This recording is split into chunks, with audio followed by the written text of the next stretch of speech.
Berriako zuzendaria, 30 urte luzez, bai egunkaria eta bai Berria Euskal Kazetaritzaren ikurra handi bat da gurekin. Biba, Martxelo Otamendi! Kaixo, Martxelo! Martxelo!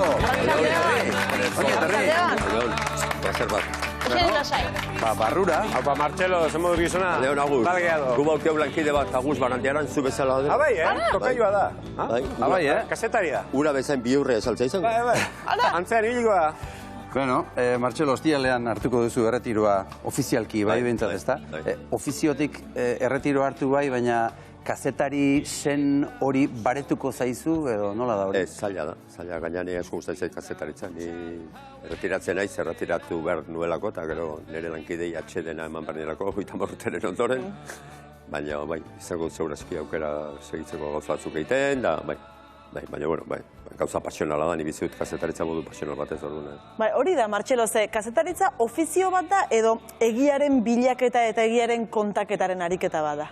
Bueno, ofizio bada, lanbide bada, beste dozein bezala. Gertatzen da guk baukaula lanbide bereziasko de munduan, eta gure da bitako bat, ez? Gu daukeu aukera joateko normalen jendea joaten ez den leku batzutara, edo hartu zaitzaten normalen jende hartu ez duten leku baten, edo bazkaltzeko, eoteko, edo bilera bat eiteko, elkartzeta bat eiteko, zu bezala, ez? Zuetako zaukera eoteko men ezagin zeinekin, da zui begira daunak zauka ni niongo nitzake horrekin, ez? Zure egin bezala, Martxelo?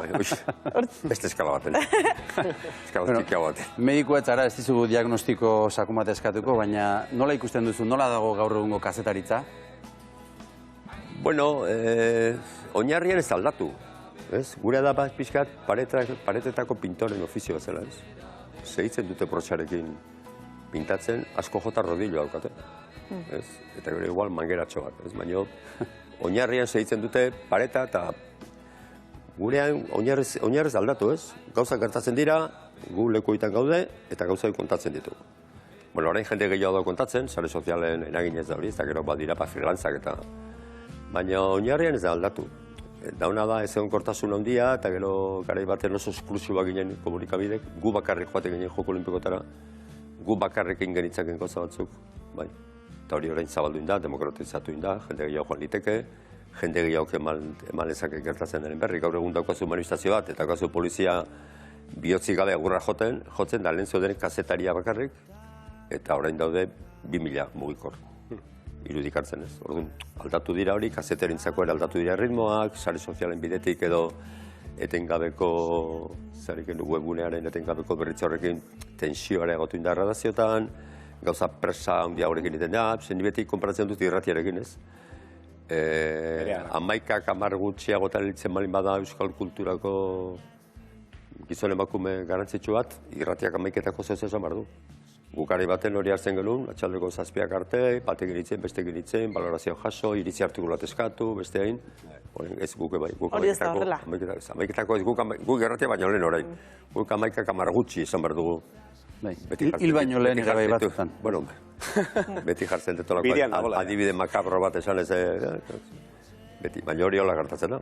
Eta erritmoa egunkaritan esatu idatzizkoetan aldatu da asko. Irratikoen gana urbildu gara presa hortan, horrekan kasartzeko aukera hundi xamarra baten du. Baina oinarrian ez aldatu. Oinarrian segitzen dugu gauza kontatzen, jendeari ezaltzen ze gertatzen den Saharan, ze gertatzen den Palestinan, ze gertatzen den genero violentziarekin, ze gertatzen den... Eta denentzako espazioa badago? Ez. Beste komunikabide eta badago? Denentzako espazioa? Bai. Bueno, asko izten nahi dira, Estatu Batuetan badaude 5 milioiko hiri bat Seattlek, 5 milio euskala, ez dagoa egunkari propiorik. Ara? Euskal Herria alako bi, ia alako bi, 3 milioia alako bi. Beraz, eta gero gaur egun zuti dauden egunkari handi horiek lotzen direnak estatuekin, ez badaude estatu egunkariak. Ez publikoak, baina estatuarekin lotzen direnak, ez? Clarín, Argentina, Lezuak, Belgikan, Le Monde, The Guardian, The Times, dira estatuaren zutabe bat dira, ez egunkari horiek, eta horiek dena beltza, larri, oso larri, dena. Imaginatu zekegu Frantzia bat Le Monde gabe. Bai, alako baten bai. Eta berriaren osasuna, nola dago? Zezu 10 urte egunkarian, 20 urte berrian, zuzendari lanetan? Ondo. Gu bakiu zer ligatan jokatzen dugu. Gu ez garazten erosten komunikabidek Bolivian edo, bastatu da ditzen bezala Argentinan erosi eta gero sekulako zorrak utzi. Gu bakiu zer ligatan jokatzen dugun, bakigu zein den neurri ekonomikoa, bakigu hori egiten, ondo goaz, urtero bukatzen dugu ekonomikoki ondo, ia esan diru laguntzak publiko hauzkagu gaur egun gure diru sarreren ehuneko 28 izan litezkenak, hori hobetu da egoera hori guretzat eta orokorrean euskarazko komunikabideentzat, eta orduan, bueno, osasuntsu. Arpidetza ondo dijoa. Bai, gu daukagu oso arpide sendoak, oso finkoak, oso gure bat egin da. Guretzat arpidetza oso sistema hona da, ikuspegi ekonomiko batetik eta baita ere fidelgarritasun hori irazteko, zuk oso negozio gutxitan daukazu urtarrilaren batean zure salmenten ehuneko 85 aseguratuta urte osorako, ez? Hori da, zuek eukitzea bezala zuen audientzia, urtarrilaren batetik ja sinatuta, horrebeste herritarrek esaten dute, Ikusiko dutela. Urtea bukatu bitartean ikusiko dutela bi batzuek. Oso fidela dira, Baita, gainera behar bada larumatetik aurrera beste bat ere izango dugu. Ikusiko dugu hori, negoziatuko dugu. Orduan, bueno, gu daukeu gure salmenten porcentaje handi bat, ehuneko handi bat, etxerako banaketan, guk euki genezake beste negozio paralelo bat, horren beste eskatzetako giltzak eukita, deikatu intezken gauetan beste gauzatzuk egitea, baina ondo oso poziko da, dauzkeulako, eta gero berria lagunak ondo oso funtzionatzen du, dauzkeu gure diru 8.000, bueno, berria laguna deletara arpidenukin konta hartu da, 5.000, baina berria lagun direnak, alegia, webgunean ikustegatik ordaintzen dutena, nez eta jakin ordaindu gabe igual ehuneko 100, ze gure webgunea ehuneko 100 irikita dago, ba, orduan badago, bueno... Militantzia ere badago. Bai, dago. Baina militantziaren kreditoak daukan muga bat, Ni beti zete lankidei, zu zoazenean euskaltzaletasunaren kutsa automatikora, bueno, izan gaitezke guapoak edo guapoagok, ez, baina horretokan muga bat. Euskaltzalizateagatik jendeak ez dizu egunkari erosiko, eta ez dizu lunduko per se, hori, zan dute, fideltasun hori, berda, elikatu eta gizendu, eta jendea guztara auki, eta jendeak eukizela arrazoi bat urrengonean, zuen programa ikusteko, eta gure egunkaria erosteko. Orduan, ezin dugu abusatu, ez dugu abusatzen, baina ezin dugu abusatu, euskaltzalea eta orduan. Zergatik hartu duzu agur esateko erabakia? Nire lankideek nirekin 30 urte darmaketelako, eta hain nintzelako ja giza eskubide oinarrizkoenak urratzen ja. Lankidenak ez dut uste bereziki persona gaiztoa nahizelako, baina munduko personarik onena izan da ere, 30 urte asko ziren. Eta gero tokatzen zelako, 30 urte zuzendaria, ni dekanoa naiz Euskal Herrin, eta gizen bat hamarkadan aldearekin. Eta Pirinioetatik bera ere dekanoa naiz paperezko egunkaritan. Alegia denbora gehien da makina. Eta utzi barzeilako talde berriari edo, jende arduratan, jende berria jarri berdelako, eta torrena bikaina da, Amagoia Mujika. Zer emango dio Amagoia Mujikak berriari? Ba, bere izara propioa, bere izara, bakoitzak bere izara du. Zorionez gure egunkari hauek ez dira oso personalizatuak, ez dira oso zuzendariaren egunkariak, ez dira izan ere kasuan, eta Amagoiakin ez da izako. Oso kolektiboa da proiektua, eta orduan oso konsensuatua da, eta orduan beste kasu batzuetan ez bado, izenik esan gabe bado de zuzendari batzuk oso egunkaria markatzen dutenak bere hildoa, bere irudira eta bere ametxetara, zorionez gure ez daulako izan, eta orduan, eta ez izako, eta orduan Bagoiak ekarriko dio freskotasuna, ekarriko dio ikuspegi feminista bat nik izan ez dudana, edo berandu arte izan ez dudana, edo emakumezko lankideen lanari esker ikusi dudana, eta Amagoia gainera dator etxeko ardura guztietan, ez? Etxeko gure ez da oso jerarkikoa, baina badaude ardurak, eta bai onda guztietan, oinarrizko kazetari izatetik hasi eta zuzendari hori zen bitarten, karreko di hori, ezautzen duela oso ondo nisartu nintzela, 2003an sartu egunkarian, beti esatu probetan, zuzendari bekarioa nintzen. Ni pasan urte bete, isilik, jenteak zinisten isilik pasan uri, eta gizarratik zu zinisten baina isilik pasan urte bete, eta gero nintzen isildu. Internatzen ari zinen, ez da ari zinen. Amagoia eta hori dena zautzen du, bere bizitza laboral guztia, iaia guztia indu gurean, orduan, ekarriko jona, kalitatea, eta gainera, eramango du, berria orain arte honezen kalitate maila batzutara, beraz, gauden lasai denak. Martxelo, berriak 20 urte, bete berri ditu. Gogoratzen duzu lehen egun hartako azalura? Bai, izan genuen Europako, konbiatu genituen Europako kazetari zuzendari batzuk, mitaseko zuzendari batzuk. Eta gero Euskal Herriko kere bai, eta orduan azaltzen da azal hortan lokez dauna, Andoni Ortuzar, EITB-ko zuzendaria zenean orduan. Eta... Hortxe dago, ez da? Hori da, ez? Europako beste batzuk ere bai, eta hortxe, bai, hori genuen. Hau diratenak Europako Bizent Txantxixe bai, bertxe bai, bueno, horako katalan batzuk badaude, eta, bueno, bai, hori da. Eta, atzera begiratzen duzunean, 20 urte ere azkar pasa zaizkizu, edo nola joan da, nola pasatu da denbora? Bai, ni nahiko nukele baino azkarrago jubilatu naiz, erretiratu erkot. Nik ez duen erretiratu nahi beste ez deterako sartu nahi, eta zaila ikusten dut erretiratzea sartu gabe, sartzearen ondorio badelako erretiratzea. Eta ez dakit nola emangoeten sartzea, ez dokat, sartzeko... Hemendik aurrera agertuko zara berriz ere, joango zara, noiz behin kabule gora, eta zelan di joan, eta... Bueno, baina pakean utzita, ikasi behar dut ez tutelatzen.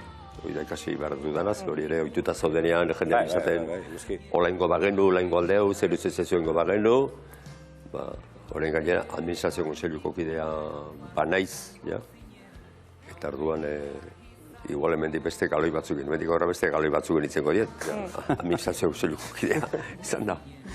Martxelo, aurretik Euskaldunon egunkarian izan zinen zuzendari, Euskal kazetaritzan zer aldatu du zuen egunkariak? Bueno, referente bat gehiago izan da, uneroko presentzia horrek ematen zuen noti bazoden, bazoden idatzizko, bazoden argia eta bazoden eloi hartxakin eta gero herrietako tokian tokiko aldizkari eta bazoden ez. Baina, bueno, nazionala izateak, euskaraz bakarrik izateak, egunerokoa, eguneroko izateak, astean 6 egunetan, ematen zu referentzialtasun batez, eta segurazki aldaketan nabarmenetako bat izan zen estilo liburuak ekarri zuen ez. Orduan arte euskarazko komunikabideetan etzion estilo libururik, horren markatu zuen ja mugarri bat, nik batzen naiz euskal idazle batzuk izan zutela, mendik aurrera urte batzu barru idatziko da estilo liburu honek adierazten duen bezala. Eta orduan, bueno, kriterio nazionalak, saiatu gara kriterio nazionala eusten eta ondo errespetatzen eta garbi eukitzen turra ez dela bakarrik pasatzen Gipuzkoa eta Arabati, pasatzen dela Euskal Herri osa eta Baiona jorizten dela, eta bueno, jartzeatik adibidea teun naguetako ez. Orduan, bueno, kriterio horiek euki eta saiatu kazeteritza moderno bat egiten, gure kazeteriak egon daitezela albistea daun lekuan, Euskal Herri eta Euskal Herritik kanpo. Ni asko posten naiz, ikusten dut denean, ETB-ek dezkan berri emaileak albistegietan daunean gerra piztu zelan Iraken nola inzitun albistegietan 5 konexio, 5 berri emaileekin 5 Euskal Herritik kanpo. Eta asko posten naiz, Olinpiar Jokotara gure kazeteriak dihoaztenean, edo Estatu Batuko hauteskundeetara, edo Venezuelako hauteskundeetara, lingurten egon nintzenik Kolonbiako hauteskundeetan, edo lentsa etorri da Kristina Berasain Saharako kanpamenduetatik, eta gero bestea... Orduan, bueno, izatea egunkari normal bat, lotxik gabe munduan ibilitekena, eta munduan zer gertatu aneongo denez. Eta normaltasun bat jendeak hartzea ohitura euskaraz irakurtzeko, eta, bueno, zoritxarrez herri honetan batzutan, kaso askotan, hizkuntza aldatzen zenean, nazioa zer aldatzen zara. Espainiako entrenatzailea eta entrenatzaile nazionala, eta gure entrenatzailea, eta gure ordezkaria Olinpiar Jokotan, edo Euskal Kirolariak Olinpiar Jokotan, hor badoden ñabardura asko, markatzen dutenak zein den informazioaren ardatz erreferentziala, ez? Madriden, edo beti jartzu adideat, Clintonen garaian esaten genuen. Clinton Madrida etorri da, edo Madridara joan da, euskarazko komunikabideetan. Madrida etorri da, edo Madrida joan da. Eta esaldi horrek adierazten du filosofi oso bat. Referentzialtasun bat, zein den zure etorri joan horren ardatza. Ni beti esatu dut brometatzun Madriden dagoen, Espainian gehien saltzen den egunkarian. Egunkariko bisitatzera joan. Eta ikusten baduzu bakarren bat, barkatu bromaz da dila, ez alain jorgen ziartu. Ikusten baduzu kazetari bat besoa moztuta, hoi da behin idazizulako Clinton Lisbora dator. Espainiako mediotan Clinton ez dator Lisbora. Lisbora dijoa. Eta guk ikasi dugu, zaten Clinton Madridera dijoa. Eta gure irakurreak oitu dira. Hori zaten, eta iruperaukat, euskarazko beste komunika batzuk ere hortik tirata ere, erregistroratzuk aldatu dituztela. Respetuarekin esan da, eta beste etxetan sartu gabe. Baina, Uste talako aportazio batzuk eman ditu. Interesgarria. oso. Ezu, Martxelo, egunkariaren itxierari buruz askotan hitz egin duzu. Esaldi bat hasiko dugu, eta ja nola amaitzen duzun esaldi hori. Egunkaria itxi ez balitz? Gaur egun daukan berriak, daukan kalitatea, eta norabide, eta ibilbide, eta oinarrik, eta idea nagusiak izango lituzke. Guk ingenun gauza bakarra zen, behartu gintuzten egunkariatik jeisten, eta behartu gintuzten beste bat hartzen, baino trenbide berean joan. Guk jetxerazi ziguten geltoki baten, egon ginen tarte horretan egunero, egon ziren lankideak tarte horretan egunero egiten, eta gero hendik hilabetetan norabide berean, trenbide beretik, eta geltoki berean zijoan beste tren batean ginen. Eta hori berria trena zen, beraz, ez du aldatu ez norabidea, ez tren karrila beraz du aldatu, ez gara joan kontrako norabideen, o beste norabideen, egu joan gara, beti bide beretik, egunkarian markatzu zu bide hortatik. Baina aldi batez, geldi arazi gintuzten, behin egunkari itxita gero, Hernanitik Andoainera trenez zijoan lankide bat jetxerazi zuten Guarazilek, Urnietako geltokian, zigor moduan. Garai hartan Guarazilek asko zebiltzan trenetan paperi gabeko etorkinak eta harrapatu nahian, eta lokaten galdetu zioten, zu nora zoaz da ni berriara. Berriara zoaz da nitea, beste eta horren gana? Jetxi. Nigatik, Bai. jetxemen. Hala. Hartzazurreko trena. Eta horrengo tren hartu. Edo beste lankide bate izan zioten kontrol baten orduan, bai, berriako zea. Bale, orain, deiza supervisorreko bat eta saltzazu torturatuko zaitugula, zure nausiak esatu bezala. Garai hartan gure jendeako lako jasan behar izan zituen. Nei kontrol baten esan ziaten. Hombre eta bendi, gazteleraz, ze boz hemen, ondo ez, kontrolan esan ziren batek. Zani orduan Guarazilek ezautzen induten, Ondarbiko aeroportuan ezautzen induten, eta zanion, ja zinun aguantatu, ja ume mokordo bazen, eta zanion, zu gintzazu zure lana, eta nik nire ingot. Bueno, ez zaite zola jarri, gazteleraz, ez zaite zola jarri, zu gintzazu zure lana, eta nire, niz da hemen, txizo kontatzeko.